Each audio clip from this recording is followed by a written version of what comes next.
রাজনীতির প্রতিহিংসায় জোর করে ডক্টর ভোলানাথ চক্রবর্তীর সরণির নাম বদল করে শৈলেন মান্না সরণি করা হলো। মুখ্যমন্ত্রীর একটা সুঝাবের উপরে 24 ঘন্টার মধ্যেই সে তার নাম পরিবর্তন করে দেওয়া হলো, তার সেখানে ক্যাম্পিং করে দেওয়া হলো।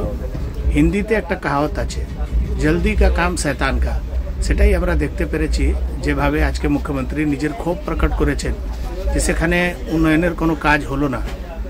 উনি যখন কিছু বলেন তখনও উনি কোনো কিছু চিন্তা ভাবনা না করে বলেন, আর ওনার বলার পর যেভাবে মুখ্যমন্ত্রীর কথাকে সঙ্গে সঙ্গে কার্যরূপে করে দেওয়া যাবে সেভাবে যারা লেগে পড়ে যায় তাদেরই উদাহরণ আজকে হলো হাওড়াতে, যে এত তাড়াহুড়োতে একটা রাস্তার নামকরণ চেঞ্জ করে দেওয়া হলো, সেখানে অনেকগুলো স্টল করে দেওয়া হলো, কিছুই আজকে কিন্তু কার্যকারী নেই।